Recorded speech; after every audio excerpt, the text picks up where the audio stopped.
place you do not know. So we are live Zoom on location, meaning that we are right now, well, almost at the Jewish quarter, but yes, in the old city. My name is Julia Newman, and I'm a tour guide. And this is Noam, my son, and he will be the videographer, and he will be the technical person. And welcome all. And well, I guess this tour will be at least a bit shorter than usual because of the weather. It was not supposed to rain, but it seems like it's gonna start in a short while. So let's enjoy the maximum we can. And here we start. Please follow me. So right now we are standing on something which is very famous. It's called Tatigagot. This is called the roofs lookout, and that's because I'm literally standing on the roofs of the houses that are down below. And this place is special because you can see this beautiful, gorgeous view behind me, and which I hope you can see right behind me is the Golden Dome. This is the Golden Dome. This is the mosque, which is located on the Temple Mount, right exactly where the holiest of the holy of the temple used to be. And down below, which is invisible from here, but hopefully we will make it there, that's where the Kotel is. This is where the Western Wall is. So right in front of you and behind me, this is the Temple Mount. And behind it, if you see lights, different colors of lights, these lights are located on Mount of Olives, on Har HaZeitim.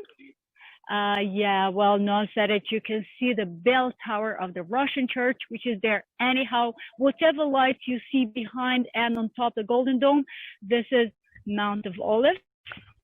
And if you take a look to the left, you might be able to spot some green lights, some little, tiny little red lights. I'm not sure you can make it, but if you can make it, so over there, this is Mount of Scopus, and this is where the Hebrew University is located, and the Hadassah Hospital of Mount of Scopus is located, and the whole thing is over there. While if I move literally 1, 2, 3 steps this way, so now right behind me, well, I'm pretty sure you can see that, this is a beautifully lit bell tower of a church of the Redeemer. Okay, not that important, but what I'm trying to say is that we are now standing on these roofs, which are used by a kollel, which is over there. So people actually live on these roofs while other people are living down below. And we are standing now right in the center, right exactly where the 4 quarters of the old city meet. So right here, let's say this is point 0. So behind me and to the right, east, this is the Muslim quarter. Behind me and left, west, this is the Christian quarter, and therefore we have this bell tower behind me. And over here, we move south. So behind me and west is the Armenian quarter. And right there, behind me, a bit to the east, this Jewish quarter. This is the destination. So please follow me. It's a bit wet around here. It was kind of, well, it was a bit rainy before. So watch your step, and we are moving. As I said before, I might disappear for like a minute, well, hopefully less than that, and I will be back, and that's because of the signal, which is limited in the old city, and I feel the first drops of rain, so let's escape soon.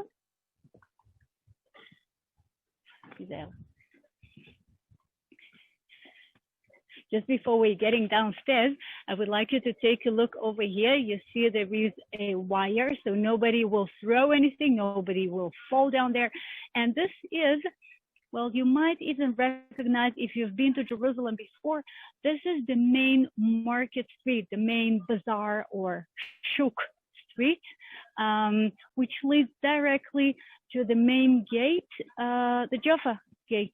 So again, if you've ever been to the old city and toured and walked and shopped, so you've definitely been to this street. It's called David Street, even though most people don't even know where of the name, just, the main street.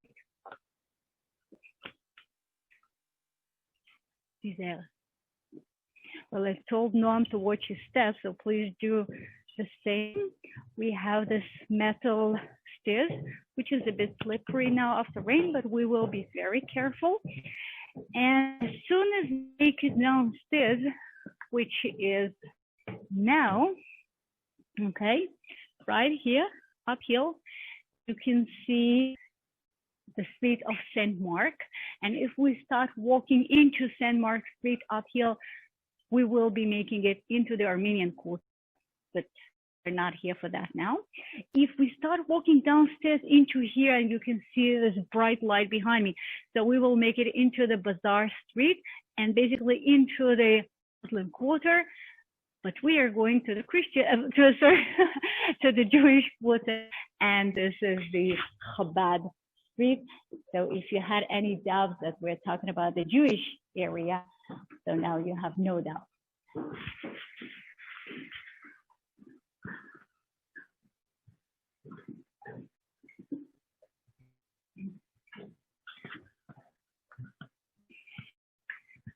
And here we are at the first bunch of to the first bunch of Hanukiahs, which were lit by the different families living in this condominium. And sometimes we're talking about different families, sometimes we're talking about the same family with a few family members, mainly children, mainly boys who would like to candles. So for instance, here you can see 2 Hanukiahs in one box that belongs to one family. And today, as you know, we are talking about the 6th. So, but because it's outdoors, we have a force of wind, and these 2 just didn't make it because of the wind. But when we came here, well, we actually made it a couple of hours ago just to make sure that everything is okay and to find the best Hanukkah spots for us. So I can testify that all the candles were lit properly. Yeah. No, just told me to walk fast because the snow is not very good. So we are walking down Chabad Street, and every little street, every little corner, every little entrance, you will have a Hanukkah or 2 or 3. Funny enough, as we look at the names of the streets, this is the Chabad Street, so definitely we're talking about the Jews. But if we look at this street here, okay, Noam is doing his best so you can see what is written here, but just in case, it says in Hebrew, Arabic, and English, Syriac Convent Street. So we're actually talking about a street which lives within, literally around the corner, into a monastery, which is dedicated to St. Mark, which has a very long, interesting story to be told maybe other time. But anyhow, this is exactly where the Armenian quarter starts. But yet, the Armenians, they have much less children comparing to the Jews. And so about 1/3 of the Armenian quarter is now occupied by Jews. I mean, simply the houses are rented. Well, here you are supposed to be able to see what it says here. Seoul House, kosher Korean cuisine. This is something really unique to the Jewish quarter. This is the only place in Israel, as far as I know, where you find kosher Korean cuisine. And that's because a guy from the Jewish quarter traveled in the Far East, which is very common for the Israelis. He met a Korean girl. The Korean girl fell in love. She made a gior. They to here, they open a Korean cuisine, but kosher, because otherwise they will not be able to have a business in the Jewish quarter. Well, this is another beautiful example of the Hanukiahs. And well, these Hanukkahs, I don't know how about you guys, but most of the non-Orthodox Jews in Israel, we use candles. You might be familiar with the famous Tzfat candles of natural wax, which is made very colorful, very beautiful, made in a little factory in Tzfat.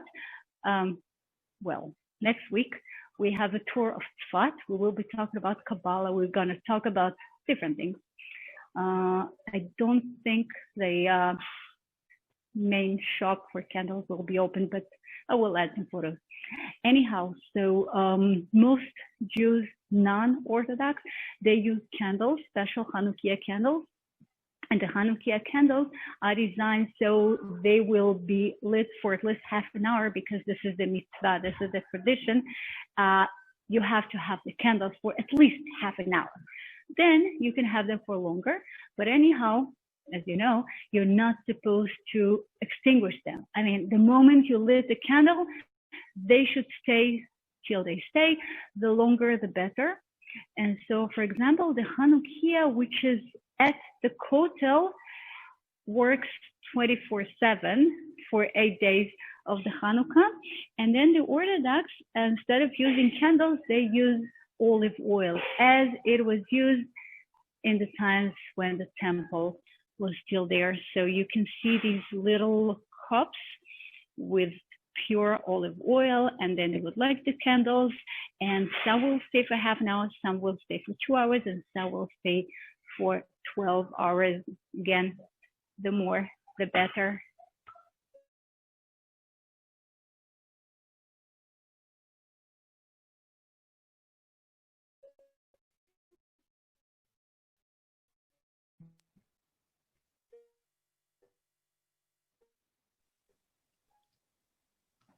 Maybe this is what she meant by us losing her.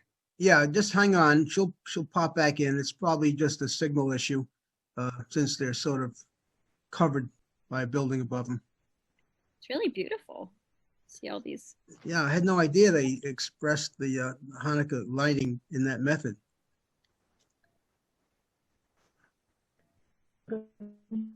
I was in Israel in 2014. She's back. Oh, hi, Judy. I think Julia's. I see. I stopped. Let me see. Let's see what's going on.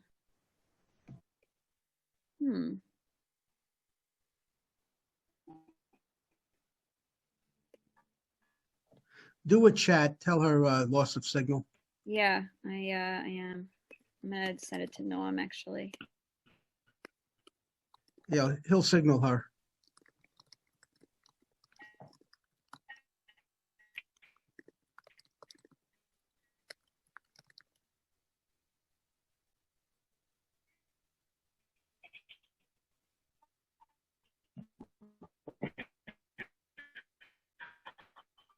Well, I don't know if you can feel it, but we do feel some drops of rain here. Able to see as much as possible. Julia? Steve, Ilana? Hi, we have not been able to hear you for over a minute. We have not been able to see anything or hear you. She looks Guys, like... Can you hear me right now? No. Now we can, but we've missed everything for like over a minute. Okay. Well, I don't know, but somehow the internet just kicked me out, and here I am back. So, did you hear what I said about the Hanukiahs, which are using the olive oil instead of candles? Yes, we heard that. Okay, great. So this is the most important part, and you saw these beautiful boxes with the little candles made of glass cups, right? Yes. Okay. Yeah, okay, good. So you did see that. Actually, we missed just another portion of them. And, okay, I'm not sure what should I do now, because it does rain, and that can kill my gimbal. מה אתה אומר? Okay, יש את ה... Okay, so we are rushing to the next shelter. I swear it was not supposed to rain. We double, triple checked the forecast. Oh, there are some advantages to computer-based presentation. Guys, as we're rushing through, take a look to the right and you will see the open area of the cardinal.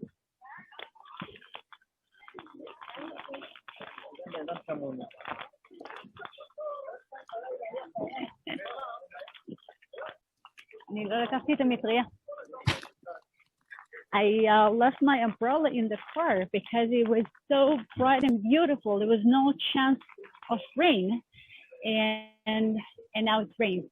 Okay, so let's talk. We have another smaller cluster of Hanukkias. Again, very typical. This is something you can see only in the Orthodox neighborhoods. I mean, the best place is the Jewish quarter. There is the Nachlaot and Mea Shearim, of course. In other parts of Israel, the Hanukkias will normally be placed by the window so people can see it, but it will not be placed like this outdoors, and not that many. Also because there's less children to light the candles. So as we're looking at the candle, you know, I think every Jew knows this story. I don't know how about the United States, but here in Israel, every kindergarten kid, every kindergarten teacher will definitely tell the story of the Hanukkah, and that's the story of the Maccabees who fought against the Greek. Who fought against the Greek, and they started fighting back in 167 BCE. And after 4 years of fighting, fierce fighting against the Greek, they finally made it to Jerusalem. They kicked the Greek away out of the temple, and then they wanted to purify the temple. They wanted to make it pure, tahor in Hebrew. And in order to do that, they had to renew the sacrifices, they had to renew the offerings, and they also needed to light the menorah. Okay, now as you know, and I don't know if the rain will let me, but we are on our way to see the golden menorah by the Hoover Synagogue. But as you know, the menorah has 7 candles, while the Hanukkah, well, right now it has the 6 candles, the 6 holy candles plus the Shamash, and in the end, within 2 days from now, it will have the 8 candles and the one which is used, and this is why it's called the Shamash. Shamash in Hebrew comes from the root leshamesh. Leshamesh is to be used, to help. So we have this one candle which is used to lit all the other candles, and this is the only one which is not holy and which could be used for other purposes. The other candles are only to look at them and recall the miracles. So anyhow, back to the Hasmoneans. 4 years. Yeah, I know we have questions. So in a minute, I will make a break just to finish that story, just in case you're not all familiar with the story. So after 4 years of fighting, the Hasmoneans made it into the temple, purified the temple, and they needed this pure olive oil to light the menorah again. And they found a tiny little vessel, a tiny little jar. Okay, later we will find a photo of a jar, not the real one, okay, but something which looks like, you know, a jar from the Hasmonean period. I will show it to you later. They found this little jar, and that tiny little jar was supposed to be sufficient for 1 day only for the menorah in the temple. But 1 day was not enough. They needed more time to make more pure olive oil, and then there was the miracle. And that miracle, the oil, which was sufficient for 1 day, became sufficient for 8 days in a row, and then they prepared the pure olive oil, and then they could continue lighting the menorah forever and ever till the destruction of the second temple in the 70 AD. So that's the story. And because of that story, because of that miracle of the tiny little amount of olive oil, which was sufficient for 8 days in a row, we celebrate Hanukkah for 8 days. That's the story which is told by every kindergarten teacher to every kindergarten student, and yes, probably it's not true.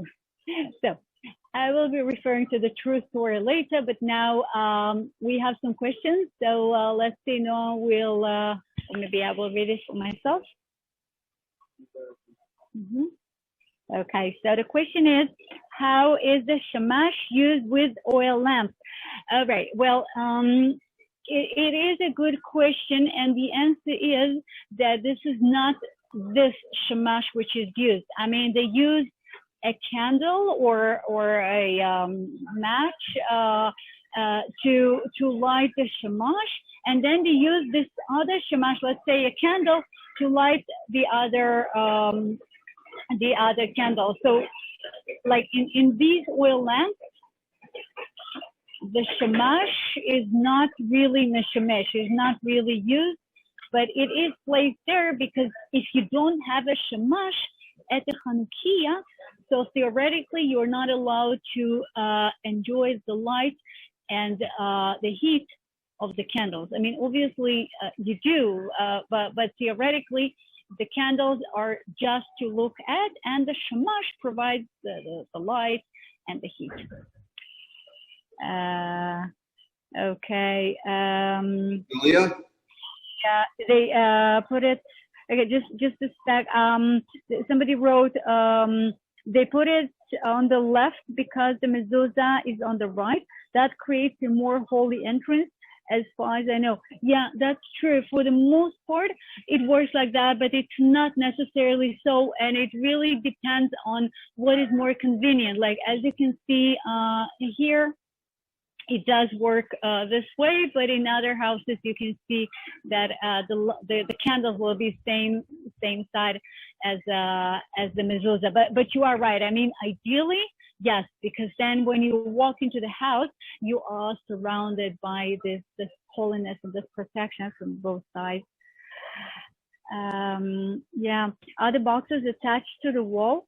Well, these boxes, the boxes like what you see behind me and the boxes which you saw before, they're not attached. I mean, you simply, you store them somewhere and then you place them outdoors every year. But some other walls of the older houses, they have a special niche. They actually have a special cage. Those who participated in the Jewish Quarter tour, I actually showed it to you. And if rain will allow me, so we will see it again. So the older houses, they have a special place inside the wall, and then you place the Hanukkah in there, and then you can lock it so nobody will take it away. But for most part, it's just a portable box, which is taken, whenever needed. Yeah. How is the shamash different from la'azor? Oh, this is totally different. La'azor means to help. Okay, now we are talking Hebrew. So la'azor comes from the root ezer, ein, zayin, and that means to help. Shamash, that means to use. Okay, so these are two different words in Hebrew and English as well. All right, I don't remember seeing those glass boxes. Are they taken down for the rest of the year? Yeah, so as I said before, the glass boxes are here only for Hanukkah. So they are here for 8 days in a row, and that's it. So if you have any further questions, I will be happy to answer, because right now I can't really move forward. I don't know if you can see the rain around us. Now I can show you the paddle. It seems like there are very few people around. Are these restrictions because of COVID? Well, the thing is, actually, right now we have no restrictions in terms of moving around. We do have restrictions regarding how many people can be, together. It is limited to 20 people together outdoors and 10 people together indoors. And there's no sitting down in the restaurant. So for instance, right here, this is a pizza place, and there is a Cafe Newman right next door, which are very nice and warm normally. And now, I mean, they do cater, but only for takeaway. And so, you know, it's pretty chilly here, even though it could be worse, but it's quite chilly. And people just don't feel like, you know, walking around too much without having a place to sit down and have something warm to drink. Yeah, and also before the rain, there were more people than what you see now, because obviously, you know, people just escape because of the rain. But even before the rain, I mean, if I compare today to what it was, let's say a week ago, so today we have much more people because of the Hanukkah, because people do want to celebrate Hanukkah. But if I compare this Hanukkah to previous year, so it is really, really empty, not because of the restrictions, but because people don't feel like, you know, people are scared and distressed, and they don't really know, you know, what is open, what's going on. There is a lot of feeling of uncertainty here. I'm sure the same is true for wherever you are. So, okay. All right. Since we cannot yet move forward, let's just wait a few more minutes. I would like to refer to this Hanukkah story. So first of all, you know, we all use the term Hanukkah, and Hanukkah, well, in Hebrew, it's cool. It means inauguration. It's lachnoch. It's to open something. And so the inauguration of the temple, this is exactly what the Maccabees, the Hasmoneans, did after purifying the temple from the whatever idols were placed there by the Greeks. So the word Hanukkah means something, but the Midrash says that Hanukkah is called Hanukkah not just because of that, but also because the Hanu, the Kafhei, Hanu Kafhei, Kafhei is 25th of the Jewish month of Kislev, which is the first day of Hanukkah. So maybe, you know, probably inauguration, and this is a way for people to remember when to start Hanukkah. So that's Kafhei, 25th of Kislev. Okay, back to why Jews celebrate Hanukkah for 8 days in a row. I told you this fairy tale, which is like every kid knows that. But how do we know that? Because we have a later Midrash. But to begin with, you know, our original knowledge about Hanukkah and the Maccabees and whatever happened in the 2nd century BCE comes from 2 books which were written in the 2nd century BCE. And this is the books of Maccabees. And in these books of Maccabees, which probably know the best, there is a total different explanation. Actually, there is nothing about the 8 days of the miracle, nothing like that. So one occasion explains the 8 days because they could not celebrate Sukkot, the festival of the tabernacles, during the battle, during the revolt. So now, after taking over Jerusalem and purifying the temple, they could finally celebrate Sukkot. And as we know, Sukkot is celebrated for 8 days. So this is why we celebrate Hanukkah, because we celebrate Sukkot. Okay, that sounds funny, but this is the explanation in the books of Maccabees. And the other explanation is that it took them 8 days in a row to purify the temple and to prepare the first offering. So again, nothing to do with olive oil, but somehow most people love this miracle, and this is why we all tell about Kad Katan, you know, a children's song. The best children's song in Israel for Hanukkah is Kad Katan, Shmona Yamim, Shomno Natan, which means a little jar for 8 days gave its oil. So that's how it is. So now you can choose your best explanation for the 8 days of Hanukkah, and you celebrate Hanukkah for 8 days anyhow. מה אנחנו עושים? אפשר להמשיך או לא?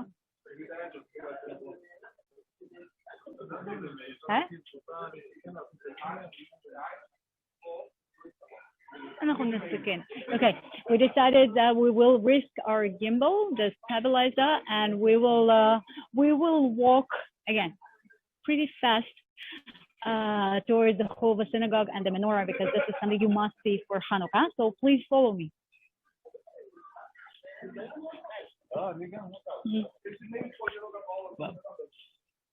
לא הראית לי.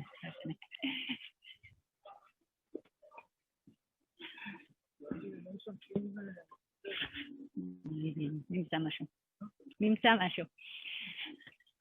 Well, we are on our way, on our wet way towards the Hoover Square and the Hoover Synagogue. Here on the right, you can see some of the beautiful archaeological finds which were made here during the years, which belongs to the Second Temple and a bit later period. And right here and above me and behind me, you can see the beautiful lit Hoover Synagogue, which is called the Hoover, even though it's not a Hoover at all. It's not a ruin. Okay, so I'm moving a bit faster again because of the rain. You might lose me for a few seconds soon, but as you know, I will be up here.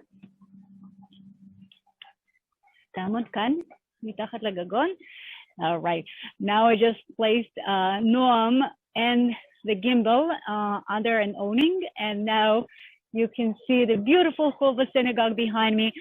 And just a brief story of the Hoover Synagogue, and I apologize those of you who participated in the Jewish quarter tour, so you heard the story. But to make a long story short, this beautiful synagogue is only about 7 years old, which is renovated. I mean, there was an old synagogue which was built during the 18th century. It was ruined. It was rebuilt. It was ruined during the Independence War. And then it was abandoned for quite a few years. I mean, it was used. It was actually an active synagogue, but it did not look like that for quite a few reasons. And then finally, it was renovated according to the models and according to the photos and according to the paintings which we had from that synagogue, because that was the most beautiful synagogue, the central synagogue of the Jewish quarter. And even though, as you can see, it is beautiful and functioning and brand new and ancient in the same time, it is still called the Hurva. Hurva means ruin, just because, you know, the name sticks to it for so long. So you can see the light inside. It is closed to the public because of the COVID-19, but when the pandemic is over, you're more than welcome to come to Jerusalem and visit the synagogue and make it up there to this open gallery, and then you can walk around the white dome and to see 360 degrees of angle of the old city, and this is just amazing. So next time, behind me and on the right, this is the Hoover Square with the menorah. So yeah, we will try to make it there. Okay, so Noam just told me that there are some questions here. רגע, just a minute. אבל אז אני ארטיב אותך. רגע, יצאתי מזה.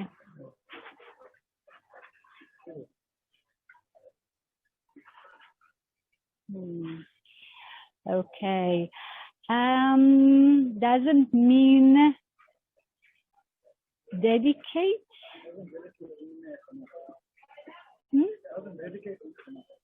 I'm not sure. It looks like someone wrote Chanach or Tanach. Look all the way on the right. After the question, there's a Hebrew word. No. No, I can see that. It says Chanach, but I'm not sure what the question is. Noam said that maybe does Chanach means dedicate? Well, Yeah, not quite so. I mean, Chanach is more inauguration. Dedication is a bit different. So yeah, but partly. Inauguration is the best translation. Is that a plexiglass cover to the synagogue? No. Well, maybe it does look like that. No, it's stone-made cover, stone bricks. The way how is Chova transliterated? It's Hurva. It's Hurva. Okay, Hurva. Hurva, and it means ruins. Obviously, it has a different official name, but nobody knows this other name. It's just the Hurva. So we are entering now a tiny little, like really narrow stone-made ancient street. So again, you might lose me, and I will come back to you. Okay, so please follow me.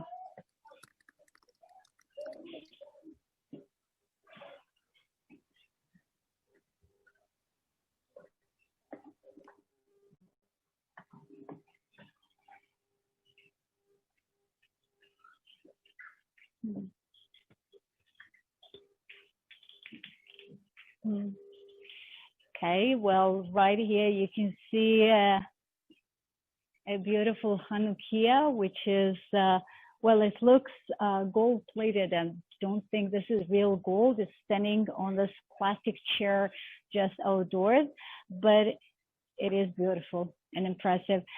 And since they lit the candles immediately after sunset, which means over 4 hours ago, see, we have a beautiful orange tree right here, the only fruit tree, as far as I know, in the Jewish quarter, except one fig tree, which is somewhere else. And when they planted the orange tree, they wanted the oranges to be here for as long as possible. And that means that they wanted the oranges not to be tasty. So this orange tree, even though it looks like a Jaffa orange, maybe, I hope you can see the oranges all the way to United States and Holland. Anyhow, they look like orange, Jaffa oranges, but these are not Jaffa oranges. These are the wild oranges, which is called hushchash, and so you cannot eat them. They look great, beautiful, golden apples. Don't ever try to eat them. And that's how we have the oranges here for as long as possible. Look, we are entering this, see how wide it is? Tiny little Kizael. Okay, we have a little waterfall here on the right. There.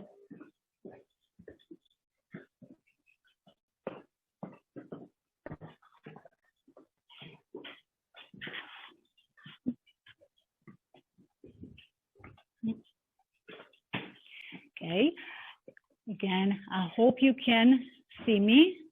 Can somebody tell me if you can see me and hear me? Yes, yes, we can. Great. All right, amazing.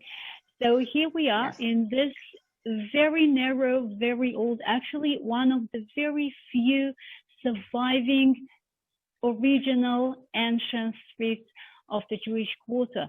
Since this area where we started, and especially the Hoover Synagogue and the Hoover Square, was totally ruined during the Independence War back in 1948.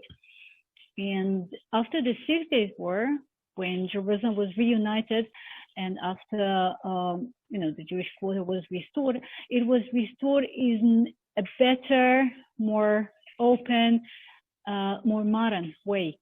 And so this part around the Hoover Synagogue is just has more space to it. While this part of the Jewish quarter, it was restored slightly, like this wall here, but most of it looks as it looked during the 18th, 19th centuries. And this is why it is so dense. I mean, this place is supposed to be used for walking, not even for donkeys. So here we can see another Hanukiah.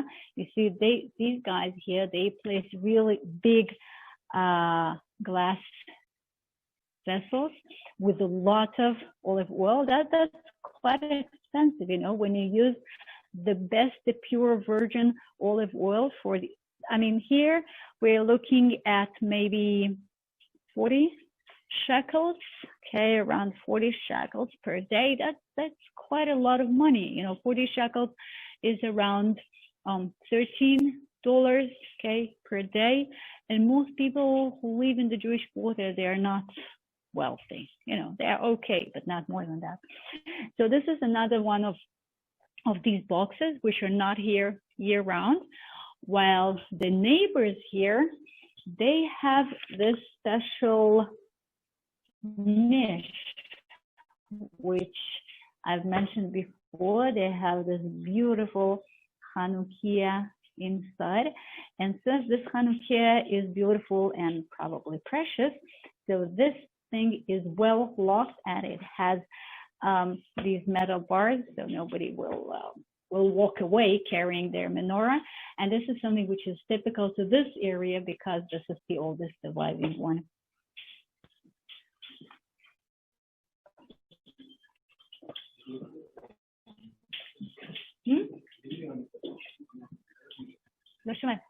Okay.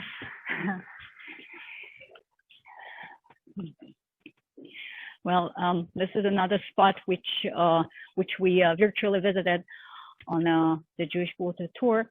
So just for those who haven't been there, I think this is a spot which we must visit and we must mention, at least for me, each time we tour the Jewish Quarter.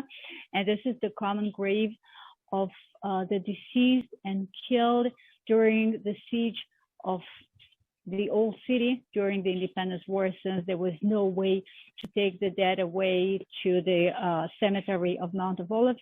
And so even though according to the Jewish traditions, the Jewish halachas, you know, you're not supposed to have a graveyard within the city walls, but in this case, they simply had no choice. And so they had a special permission from the rabbis to have a common grave here. So that was the common grave of 1948. It stayed here till 1967, and then in 1967, the bones were removed and buried in a common grave on Mount of Olives. So right now there is no grave, but this is just a memorial for the deceased during the battles. And now we will make our way to another open space, another beautiful open square, the second one. Okay, we've been to the first one, which is the Hoover, and now we made it to the second one, which is called Bastei Machase, and that's it. These are the only ones. We don't have other open areas like this in the Jewish quarter. So just a beautiful open space. And right behind me, you can see this beautiful building. If you can see up there on top, you can see the symbol of the Rothschild family. If you cannot, so that's okay. Just believe me that the money to build this beautiful structure, which was dedicated to the poor families of the Jewish quarter in the end of the 19th century, that was donated by Baron Rothschild, not the famous one from Zichron Yaakov, but by his relative. And the whole square here around me and around you now as Noam moves the cell phone.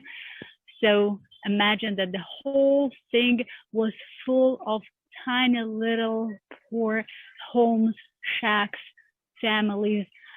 And this is where the Jewish population of the Jewish quarter surrendered before the Jordanian army in the end of May 1948. And this is where they were separated. The fighters went to Jordan to be prisoners of war, and the non-fighters, they walked this way to Zion Gate and then to the western part of the city, and they were released for good. So right here we're standing in this beautiful, clean, freshly washed open space, which was piles of stones and ruins, and that's where these people looked around and they probably told themselves, we will never be back. That was the end of the Jewish history of the old city, or at least this is what they thought. This is what they were afraid of. And 19 years later, they came back, which is, you know, we were talking about a miracle of Hanukkah. So this is the miracle of Hanukkah for me, that we are here. We are able to be here in the Jewish quarter to celebrate Hanukkah, to look at the candles. And, you know, it could not happen if somebody would not let it be. What is the name of the square? It is called Batei Machaseh. The Hebrew Batei Machaseh, that's, yeah, and it means the houses of shelters, okay? Batim houses. Thank you. Of, yeah, and Machaseh shelter, because this building behind me and all the others which used to be here, okay, they were donated to be shelters for the poor families, mainly for actual Ashkenazi family, because back then, you know, there was a strict separation between the Sephardic and the Ashkenazi. So these were the shelters for Ashkenazi. Mm-hmm. Yeah, okay, we have more questions. I keep losing them because the cell phone is in my pocket. Wait a sec. למה אני כל פעם יוצאת מזה, נעמי? אין לך חוגרת. יצאתי מהזום, אז אולי תקריא לי? אז אולי תקריא לי? Just a minute. A little technical issue.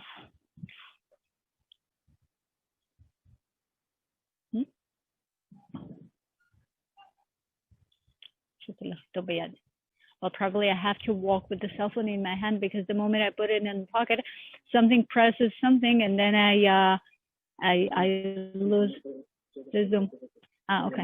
Okay. So I lost the chat on the other cell phone, so no will read it for me. Ken.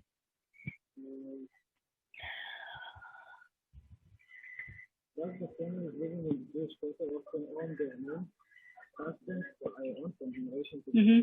Okay. All right. So I will read the question aloud. The question was, are the Jews living in the Jewish quarter, do they normally pass their homes from one generation to the other? Well, the answer is a bit complicated, because as you already know, the Jews were forced to leave the Jewish quarter in 1948, and most of the houses were either ruined or damaged. When they came back, I mean, when the state of Israel, when the Jewish nation came back in 1967, they found ruins. And as soon as the ruins were restored, that was restored by the government money. And some families did come back, and other families did not come back because of various economical and private and other reasons. So some families own the house from, you know, generations, and they still live here, and probably they will inherit it. Others purchased the newly restored house from the government in, you know, late 60s, early 70s, whatever. Some live here ever since. Others sold their homes to other people. The bottom line is that today, like 2020, most of the population of the Jewish quarter are newcomers during the last 40, 50 years. And you can always find homes to rent. You can always find homes to buy here. I mean, it is quite flexible, because it is very special and prestigious, I would say, to live in the Jewish quarter. On the other hand, it is very uncomfortable. You know, imagine that you have to bring your groceries and your baby stroller, whatever, through this tiny little street we walk. So yeah, I mean, it's beautiful, it's special, it's difficult. Ilana, if you could possibly read the questions for me. Yeah, I was going to suggest that. Yeah, that's great. And actually, that housing question was my question, because it seems like the housing must be so limited because everything's so tiny that I didn't know if there were opportunities to rent or. Right. There are. There are always opportunities to rent or to buy. Yes, because some people will live for nothing, and other people just had enough, Okay. So if you're looking for an apartment in the Jewish quarter, I can find something for you. Not yet. No. I'll live near you, Julia. I like your area. Well, yeah, there's so much more. Exactly. I saw Ellie. If you're still there, I saw you raised your hand earlier. Are you there? Maybe she's not. No. Okay. So let me ask, were the imprisoned fighters released from Jordan? Yes. Well, sure. I mean, actually, the conditions there were pretty good, and they were exchanged for the Jordanian prisoners of war when the ceasefire agreement was signed. And so within 9 months, our prisoners came back, and the Jordanian prisoners came back to Jordan, and they were all more or less happy. I mean, as much as you can be happy as a prisoner of war, but they all testified that the Jordanians treated them very well, very, very fair, very, it was okay. So yeah, they came back after 9 months. I don't think you answered this. I'm not sure. I think Steve had asked if there used to be sacrifices on Hanukkah. Well, there used to be sacrifices year-round in the temple as long as the temple existed. And then, when the temple was destroyed, so there were no further sacrifices. And that's it. There were no special sacrifices on Hanukkah, because this is not a religious sort of a holiday, because it's not from the Bible, right? It happened after the Bible was already assembled. So there were no special sacrifices, but there were the usual sacrifices like every other day. Okay. All right, let's continue. There's some more questions. Do you want them or no? Yeah, sure. Go for it. Okay, Judy asked, are those buildings residential homes? And Lisa said, I think there's a hostel in that building. There is a hostel? That's what Lisa said. I'm not sure what did she mean, but yeah, most of these homes are residential homes. Some of them are yeshivas, of course. For instance, this big, beautiful building you saw before, this is a Orthodox school for boys today, and there's quite a few others, but most of the houses you see here are residential. Funny, we have so many kids here, of course, the Orthodox, they have lots of kids. So we have lots of kids here, and some kids, some families belong to different, let's call it denominations of Judaism. So we have separate educational systems. So the big, beautiful building you saw before, it belongs to one denomination, okay? And this school over here, which I hope you can see behind me, okay? The building behind me is an Orthodox school for boys as well, but it belongs to the government rather to an Orthodox denomination which runs this school. So we have Orthodox schools which are ran by the Orthodox, and they're not supervised by the government. We have Orthodox schools which are supervised by the government, and we have both for boys, both for girls. We have kindergartens here. So there are basically the education system in the Jewish quarter, and generally speaking in the Orthodox society, is even more complex and more developed comparing to the non-Orthodox society. So bottom line, we have so many schools around here. Yeah, but most of it is just residential. And I believe you heard singing coming out of there, or some music coming out of there at some point on another tour. No? No. Oh, well, on the other tour, the one of the Jewish quota, you could hear the chanting That's what it of was. the boys who learned their prayers, and that came from around the corner over Got there. it. It all looks Then the we same. walked this narrow street, and then you could hear the bells of the church. Okay, I'll ask you, there's one last question, sort of, as you walk. How large are the average home? Like, what's the square footage and how much do they cost, since you're now a real estate Well, agent? yeah, sure, I do know. Well, I'm not sure there's such thing as an average house here, because some of them are real small, like 1-bedroom apartment, and others are pretty large, like 4-bedroom apartments. So that really varies. The average is around 70 to 80 square meters, which is square footage is more complicated. Well, somebody can help me with the footing. 1 meter is about 3 feet, so that's 70 to 80 square meters. So that should be 200 something. So small. No, Yeah. it's about 1,000 square feet. Oh, 1,000 square feet. We're hearing now. Maybe. Well, I'm not sure about that.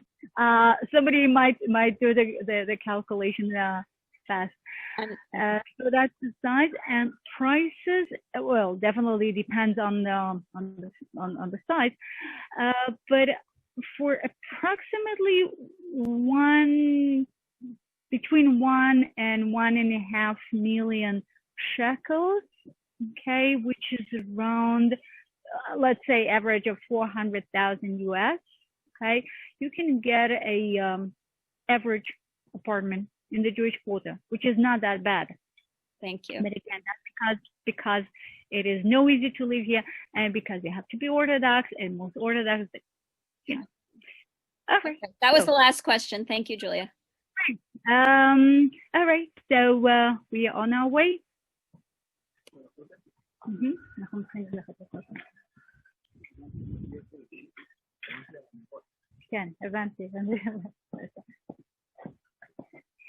Okay, there is another Hanukkah over there in this window. I hope you can see it. And guys, I really hope you can enjoy the Hanukkahs all the way through the Zoom, and you can feel the real special atmosphere, the special magic of the candles in the darkness. Well, I hope I can share it, because personally I really love it, and I come here every year just to look at these lights.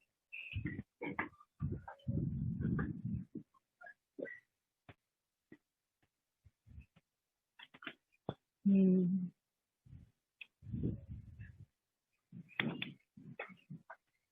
the in the pagan world, they used to have all sorts of holidays and celebrations associated with darkness. Yeah, look, there is a bunch of Hanukkahs, and okay, that's it. They are gone till tomorrow. So in the pagan world, they used to have all sorts of celebrations dedicated to the disappearing sun and the sun which came back to life. And all of these celebrations, of course, took place in the end of December, because, days are getting shorter and shorter, and that makes people scared. Okay, we are back to the same square, just because I wanted you to see a bit more of the Hanukkahs. I think you will lose me again, but we are on our way to a real beautiful place, so stick to me. Ken? Well, Noam is optimistic.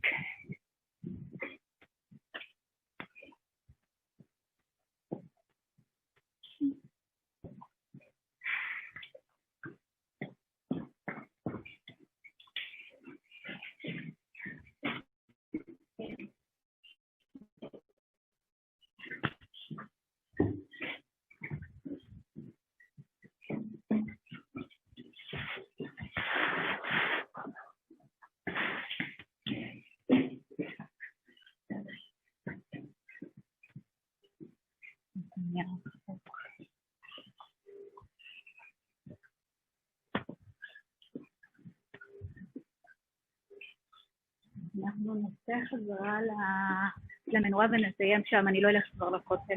בסוף הזמן, כן, פתאום נגמר לי הזמן. העברנו את הזמן הזה.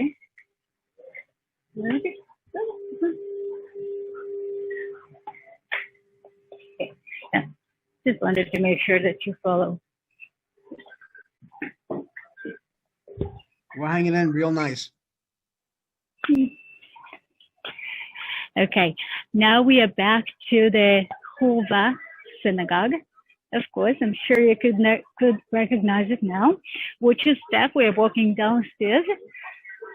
This building, for instance, is a yeshiva.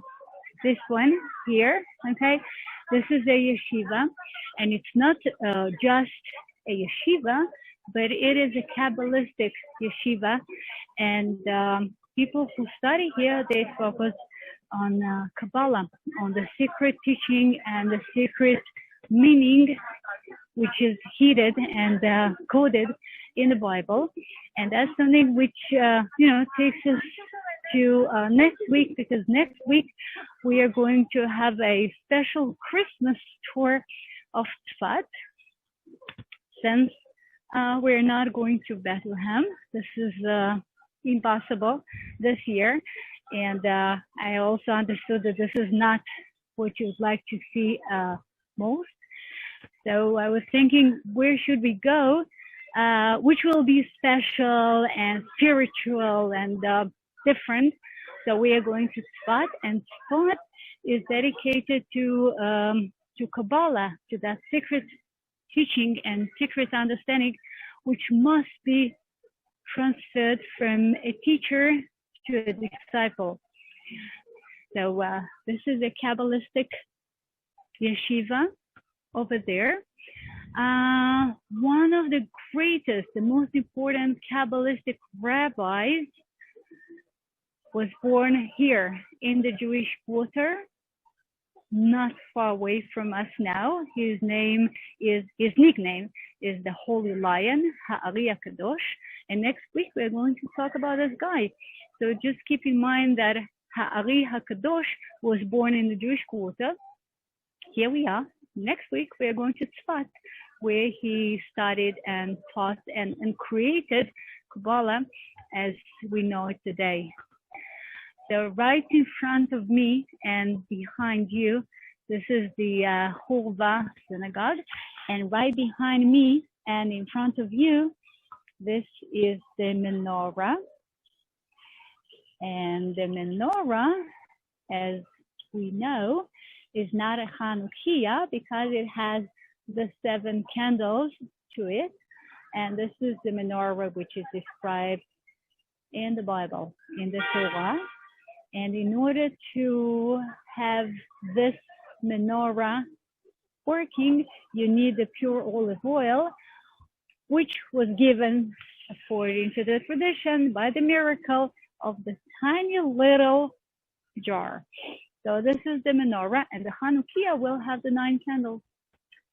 So this is the last stop for us today. And just before I say thank you and more questions, I would like you to see some photos which we made this morning. This morning we had a very special opportunity to go to Jericho. Jericho today is one of the cities of the Palestinian autonomy, which means that it is off limits for Israeli Jews. Okay, that's how it is. It is forbidden for us to go there. So I can go there as a tour guide. You can go there as tourists, but otherwise it's forbidden. And only a few times a year, and normally for Hanukkah, just for a few days, we have a special permission to visit Jericho. Not all of it, but only the area where the Hasmonean temples, the Hasmonean palaces used to be. So we went there. We spent the morning in the Hasmonean palaces, which became the King Herod palaces. And they were ruined and not restored maybe in the future, when we have better peace accord with the Palestinians. But I would like you to see what the Hasmonean palace looked like in the plain of Jericho 2,100 years ago. Steve, we need you to make Noam a co-host again, please, so he can share screen.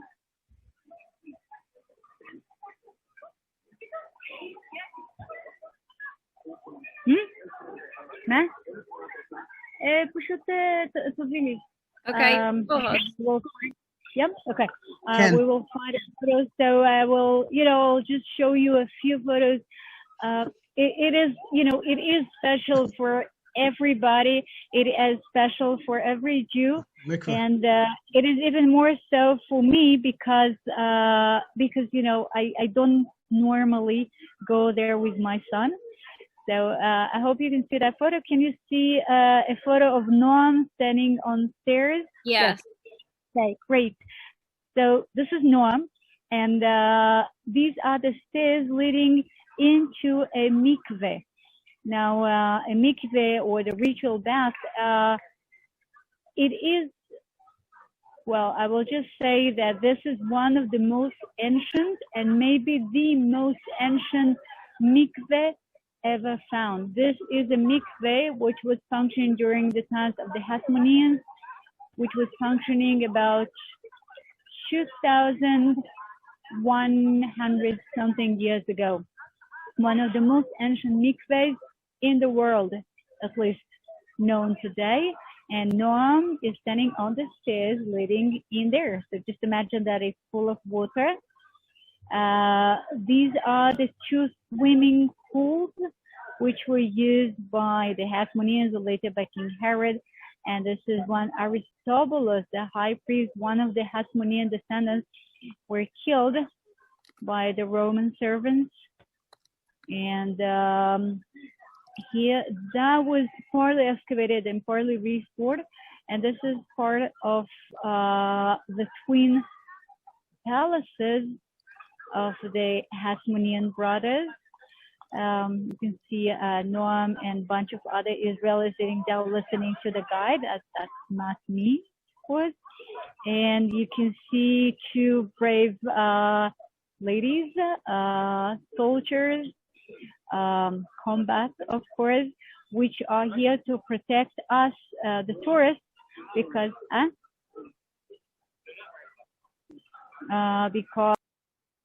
we are in the Palestinian Authority Area A, and we must be guarded. So they're so pretty. I had to take the photo. Another pool, and yeah, that's okay. And here it is. This is something.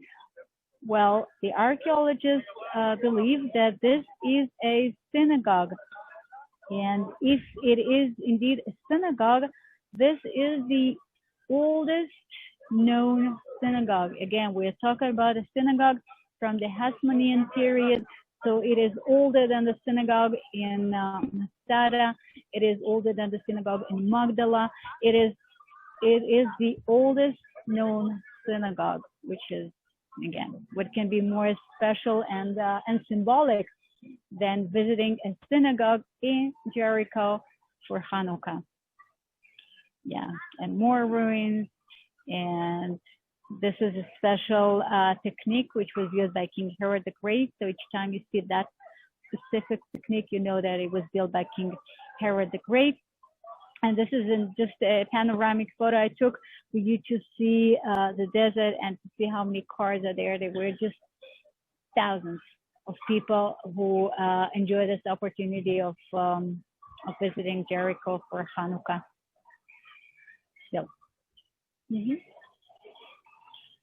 So, so guys, I will stop the share screen, and being optimistic, every year for Passover, we say B'Shana Haba'a B'Yerushalayim B'nuya. Next year in Jerusalem built up. So next year for either Passover or Hanukkah, whatever, in Jerusalem with no COVID-19, you're welcome to come and visit and walk around and just enjoy the Hanukkias. So thank you for joining me. Thank you. And if you have any questions, you're welcome to unmute yourself and write on chat. Hold on. I have a question. Thank you, Julia. Are the old tours? This is the first one that I've actually seen. Are the old ones still available? Are they available online? Mark, yeah, we do talk about that usually at the end. I did want to ask Julia some questions first, but there Sure. are, Steve will tell you they're all on YouTube, and he's going to give you that link in a few. I just want to, if it's okay, I just want to ask Julia the final questions. Sure. So in terms of the site you were just talking about, someone asked who excavated the site since Israelis aren't allowed there. Oh, you're talking about Jericho? Yeah. That was excavated before the Israelis were not allowed in there. We are not allowed there only since the Oslo Accords, so only since the late 90s. Prior to that, there was no problem. I mean, there was a lot of opportunity between 1967 till late 90s when the Israelis could, freely visit, no problem whatsoever. The first excavations were performed by the British before Israel existed. So, yes. Great. But now nobody is excavating, and we can visit only rarely. All right. No work. The last two questions, first one I was wondering as well is, do you ever get lost in the old city? And the last one is, do you feel safe walking the streets at night? Yeah, of course, definitely. I mean, I would say yes to both questions. Yes, sometimes I get lost, but it's okay. I mean, the old city is only about 1 square kilometer, which is about 2/3 of a mile. So if you get lost, you simply walk straight forward and you will hit a wall or somebody who will tell you where to go. No problem. And yes, it is completely safe. No problem whatsoever. I mean, being Jewish, I feel more so in the Jewish quarter, but I know for sure that there is no problem walking around. It's not in any other quarter as well. By the way, now, I mean, just before Christmas, it is a good time to walk around the Jewish quarter for Hanukkias and the Christian quarter for some Christmas atmosphere. We even have the house of Santa Claus in the Christian quarter. We walked there before, and there was such a long line, so we didn't enter, but there is the house of Santa Claus there, and things are decorated for Christmas, and Happy New Year, Happy Christmas, and all that. So the combination of Hanukkah and Christmas is just wonderful. Thank you so much, Julia, for everything, and Chag Sameach. Thank you all for coming. And you see, the miracle works. I mean, we survived the rain, and we made a tour. And well, I enjoyed it. I hope you too. By the way, donations are appreciated on the PayPal account or Steve Larkin's address. And you're so much welcome to join me on future tours. So right now, just a briefing on what's going to happen next. In the day after tomorrow, we have a Hanukkah presentation, traditions and different communities celebrating Hanukkah. It's beautiful with Tamar Linchevsky. This is this Thursday. And then next week, we have a presentation about wine in Israel. It's a delicious presentation by Gil Haran. And then we have a tour of Sfat or Safed, the cradle of Kabbalah up in the mountains in Upper Galilee, not on location, computer-based, but highly recommended. So I hope to see you again soon. Yes. Do you give tours for the city of David? Well, I don't have a tour of the city of David yet because there are so many wonderful tours on YouTube. So I don't think, I'm no competition. They have great photographers. They have great equipment, and there's no way I can do it on location because there is no signal whatsoever. No, but if we come to Israel, are you available for a tour? Of course, yeah, I will. I will be so happy to do that. I love. Julia sideways, Noam. Yeah, even better, Mark. You can join VFI Plus Archaeology and actually become an amateur archaeologist working with the experts from Tel Aviv University in Old Are City. are the accommodations the same as they are for VFI? No, the they are not. accommodation. Because oh, sorry, Steve. Go ahead. Alana will explain. It's actually a VFI Plus archaeology program, part of the VFI Plus programs that Steve created, and they work with Guild Travel, with whom I also work. But they're all inclusive trips where you're staying in like 4-star hotels. We're taking you back and forth to the dig. You have Julia does all the tour guiding for our VFI Plus trips. Like 98% of your food's covered, and all the tips and everything. It's all included. Where are the current? I know that they're going to open up the what is it? In the city of David, leading to the right below Al Aqsa. It was the, what do they call it? The Regalim, for the pilgrimage road. Okay, yeah, I think Julia wants to answer. Okay, Julia, go ahead. Yeah. Right, yeah, I'm back again. We ran out of battery on one of the cell phones. Okay. Yeah, so regarding the city of David, yes, definitely. This is one of the best sites. This is one of the best tours.